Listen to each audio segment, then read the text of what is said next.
আসসালামু আলাইকুম ওয়া রাহমাতুল্লাহি ওয়া বারাকাতুহু। কেমন আছেন বন্ধুরা? আশা করি সকলে ভালো আছেন। প্রতিবারের ন্যায় আমরা আমাদের মেডিসিন পর্ব নিয়ে এসে পড়লাম। আজকে আমরা আলোচনা করব সিফিলিনাম। সিফিলিনাম মেডিসিনটা আমরা যদি নামের অর্থের দিকে তাকাই তাহলে বুঝতে পারতেছি যে সিফিলিস নায়োজমটা তার মধ্যে খুব প্রবলেম। এবং সিফিলিনাম মেডিসিনটা কোথা থেকে তৈরি হয়েছে সেটা হলো একটা নোসোর্স গ্রুপের মেডিসিন এবং সিফিলিট সিফিলিস নামক ভাইরাস থেকে সিফিলিস নামক ভাইরাস থেকে এই মেডিসিনটা কি তৈরি হয়েছে এবং মাইজম জানার চেষ্টা করি এর মধ্যে শুধু সিফিলিস মাইজম। আর যদি আমরা ক্রিয়াস্থল যদি জানার চেষ্টা করি কোথায় ভালো কাজ করে সেটা হলো মনের উপর, মানসিক ঝিল্লির উপর এবং জয়েন্টের উপর ভালো কাজ করে। এই তিনটার উপর। ঠিক আছে? এখন আমরা যদি এর কিওয়ার্ডস এর দিকে তাকাই তাহলে কি destructive process on all levels. অর্থাৎ আমরা যদি সিফিলিস মায়োজমকে জানার চেষ্টা করি তাহলে সর্বপ্রথম কথা আসে ডিস্ট্রাকটিভ। অর্থাৎ সব দিক দিয়ে তার ধ্বংসাত্মক। সব দিক দিয়ে ধ্বংসের দিকে চলে যাচ্ছে। তখন আমরা কি বলি? সিফিলিটিক মায়োজম। তাই সিফিলিন নামটাও এরকমই সব দিক দিয়ে তার ধ্বংসাত্মক।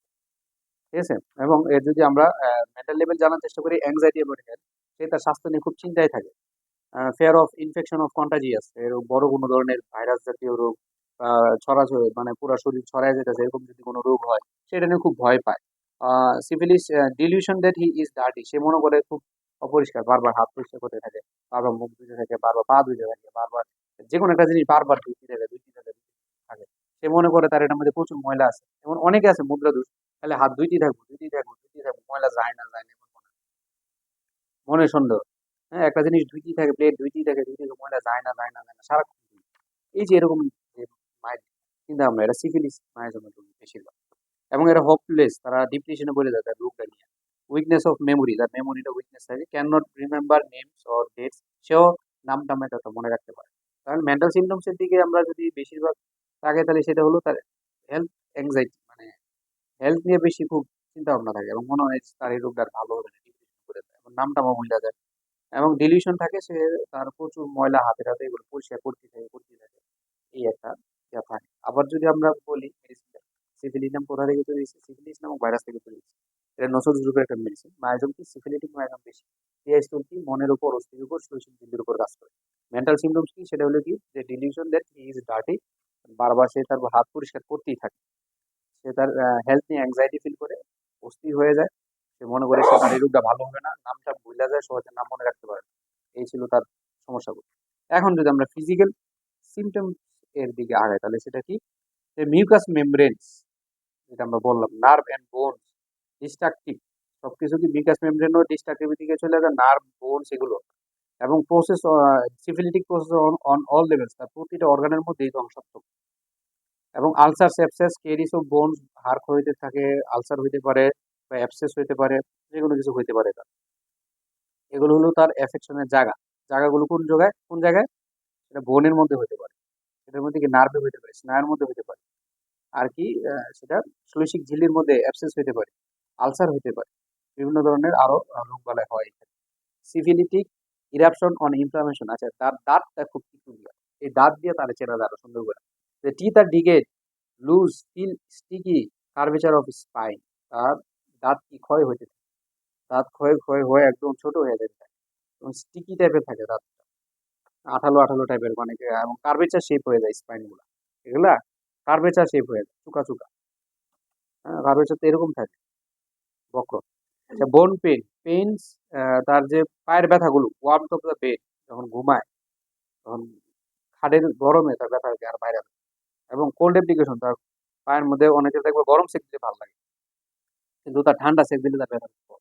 এটা একটা পিকুলিয়ার সিমটম, এটা খুব জানা খুব বেশি জরুরি। Back pain from sunset to sunrise, তার যে কোমর ব্যথাগুলো সূর্য থেকে শুরু করে সূর্য নামা পর্যন্ত এই সময়টা তার ব্যথাটা থাকে, আদারওয়াইজ তার আর ব্যথা থাকে না। দেখো কত পিকুলিয়ার, একে চেনার জন্য অনেকগুলা পিকুলিয়ার সিমটমস আছে। ম্যান্ডারিন নামও বললাম তার সমস্যাটা এরকমই, কিন্তু এর কিন্তু কোল্ড অ্যাপ্লিকেশন এমিলিয়েশন, আর ওটা কিন্তু ওয়ার্ম অ্যাপ্লিকেশন এমিলিয়েশন। কোল্ডে তার সমস্যাগুলো বাড়ে। না, আমি উল্টা বলতেছি, তার গরমে সমস্যাগুলো বাড়ে, কোল্ড অ্যাপ্লিকেশন এমিলিয়েশন। না, সিভিলিটিকে কোল্ডও কমে, তার মধ্যে দুটো সেম সেম মোটামুটি। সিভিলিটিকেরও আর মেডিসিন প্রায় সেম সেম। এরও সানসেট টু সানরাইজ কোল্ড অ্যাপ্লিকেশনও কমে, আর কি ওয়ার্ম অ্যাপ্লিকেশনও বাড়ে, সেম এটা। আচ্ছা, এবং কাদের ব্যথা, এতে হাত উঠাইতে পারে না, এমন ব্যথা, হাতের ব্যথা, হাত উপরে উঠাইতে পারে না। আচ্ছা, জেনারেল সিমটমস এর দিকে তার সকল সমস্যা রাত্রে ২টা থেকে ৪টার দিকে বাড়ে। রাত্রে বাড়ে কিন্তু রাত্রে ২টা থেকে ৪টার দিকে তার সমস্যাগুলো বাড়ে রাতের, ঠিক আছে? এবং মাথা ব্যথা থাকে in the bone of head ওরস এট নাইট। তার মাথার বোনস এর মধ্যে হাড়ে ব্যথা করে। এবং সেটা রাত্রে মাথা ব্যথাটা বেশি থাকে। আচ্ছা, স্যালাইভা মুখ দিয়ে লালা পড়তে থাকে যখন ঘুমায় তখন মুখে লালা আসে। এবং স্লিপলেসনেস আফটার মিডনাইট, রাত্রে ঘুম থাকে না মধ্যরাতে। তার সকল ধরনের বেদনা সন্ধ্যা থেকে আম আ আচ্ছা, ব্যথা ধীরে, ধীরে বাড়ে আবার ধীরে, ধীরে কইমা যায় তার ব্যথা। অনবরত ব্যথার স্থান পরিবর্তন করে পালসিটিলার মতো। এক জায়গা থেকে আরেক জায়গায় যায়। ঠিক আছে?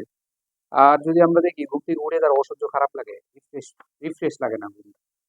লিকুইডের সমস্যা প্রচুর, এতে ন্যাকড়া ভিজে যায়, গোড়ালি পর্যন্ত রেমা দেয়। এত লিকুইডিয়া। আর লিকুইডের সমস্যা এত, লিকুইডে পড়তে একদম পায়ের গোড়ালি পর্যন্ত রেমা দেয়। এত লিকুইডিয়া। তাহলে এর কত পিকুলিয়ার?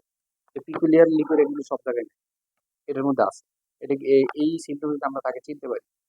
এবং মাথা ব্যথা বিকাল ৪টার ভোরে, ৪টা থেকে ভোরে পর্যন্ত বা ১০টা থেকে ১১টার সময় রাতে বেশি থাকে মাথা ব্যথা।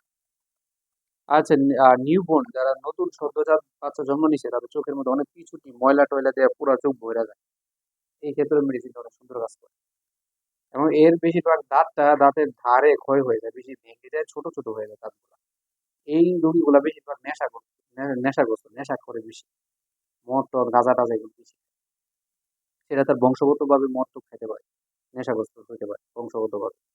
কোষ্ঠবদ্ধতা, বহু বছরের পুরনো কোষ্ঠবদ্ধতা ফেটে যায়, রেকটাম বেরিয়ে আসে এরকম একটা অবস্থা। তাহলে দেখো এখানে যদি আমরা জানতে চাই ফিজিক্যাল সিম্পটমস এর দিকে, সেটা হলো ডিস্ট্রাকটিভনেস অফ নার্ভাস সিস্টেমের এদিকে, মিউকাস মেমব্রেনের এদিকে, এবং বোনস এর এদিকে কেরিস হতে পারে, অ্যাবসেস হতে পারে, আলসারেশন হতে পারে। এই জিনিসগুলো হয়। তার সকল সকল সমস্যা রাত্রের দিকেই বাড়ে বেশি। এবং সানসেট টু সানরাইজ, সূর্য উদয় থেকে সূর্য নামা পর্যন্ত এই সময়গুলো তার সমস্যাগুলো বেশি থাকে। মানে সূর্য উঠতেছে এই সময় তার বেশি সমস্যা, এবং সূর্য নেমে যেতেছে এই সময়টা কি, এই সময়টার সমস্যাগুলো বেশি। এবং লিকুরিয়া, মেয়েদের লিকুরিয়া বের হইতে একদম পাটা ঘোরায় ভিজা যায়, এমন একটা অবস্থা। তার বোনস প্রবলেম গুলো থাকে, ঘুম থেকে ওঠার পর তার একটা আনরিফ্রেশমেন্ট হয়, ঘুমে তো একটা রিফ্রেশমেন্ট হয় না। তার ব্যথার যে ধরনটা সেটা নড়াচড়া করে, কোল্ড অ্যাপ্লিকেশনে কমে, ওয়ার্ম অ্যাপ্লিকেশনে বাড়ে।